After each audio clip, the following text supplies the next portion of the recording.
ਵੇਲੇ ਵੀ ਇਸ ਤਰ੍ਹਾਂ ਦੀ महफिल होंदी है, बज़म होंदी है, ਉਹਦੇ ਵਿੱਚ ਅਕਸਰੀਅਤ ਨਾਲ ਮੈਂ ਇੱਕ ਸ਼ੇਰ ਪੜ੍ਹਨਾ ਹੁੰਦਾ। ਉਹ ਸਬਕ ਅਮੋਜ਼ ਸ਼ੇਰ ਹੈ।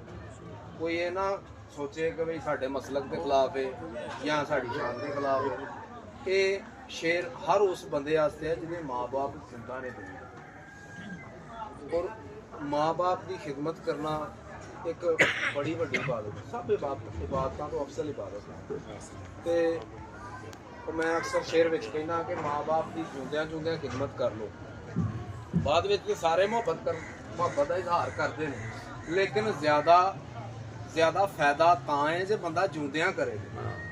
वो मैं एक शेर बोल रहा ओ कीती खिदमत जिंदियां जे ना मापियां दी ते मोया टोंग रचण दा की फायदा।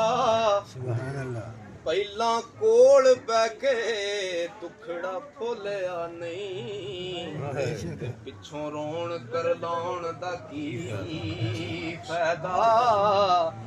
पहला कोल बैके दुखड़ा उदों ही फुलो जो कोल बैठे हो।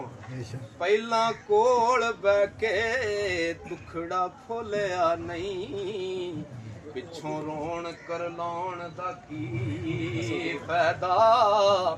सा हुंदिया भुख ना प्यास पुछी, पिछों देगा चढ़ाउण दा की फायदा। तो सब कुछ देते मापे नाराजी होवण, ओदा मक्के वल जाण दा की फायदा।